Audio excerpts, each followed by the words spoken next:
In 1990, women's soccer was often seen as an afterthought. Can you even imagine a time when the sport wasn't taken seriously? It was still a niche and opportunities were incredibly limited. But just like any underdog story, that was about to change. The seeds of something huge were being planted. Back then, women's soccer wasn't televised in many countries, and for most people, it was a side note to the bigger men's leagues. If you were a young girl dreaming of playing professionally, your options were few, and chances were even fewer. Then came the breakthrough. The U.S. women's national team burst onto the scene and set the stage for what was to come. The 1991 Women's World Cup, held in China, was the first international tournament of its kind.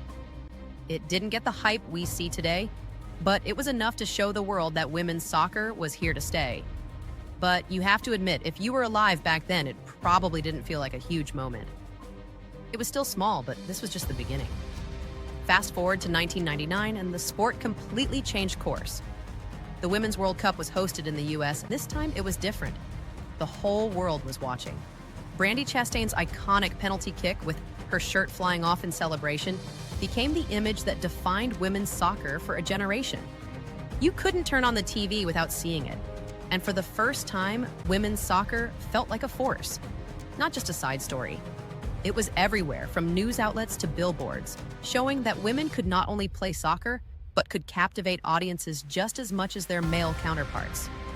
But the path wasn't always smooth. Even as momentum built, the reality was that women's soccer was still battling for respect. The years following 1999 saw the rise of major players and more international leagues, but women still had to fight for better pay, media exposure, and sponsorship deals. Many athletes were juggling full-time jobs just to stay in the game, but they didn't give up. Every challenge they faced only made them more determined to prove that women's soccer was more than just a side attraction at major sporting events. And while the obstacles were still there, the sport began to take its place in the mainstream, becoming a legitimate competitor to men's leagues. Now, here we are. The past decade has ushered in a golden era for women's soccer. From the Women's World Cup to the Champions League, the sport is finally getting the recognition it deserves.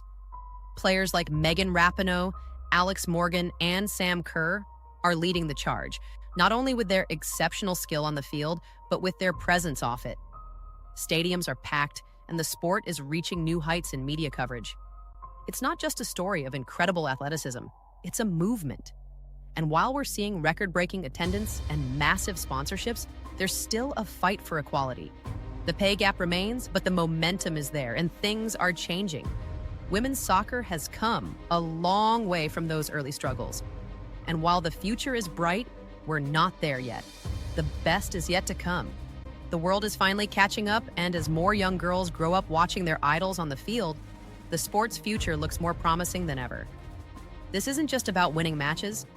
This is about breaking barriers and creating a new narrative for women in sports. The future of women's soccer is still being written, and it's only just getting started.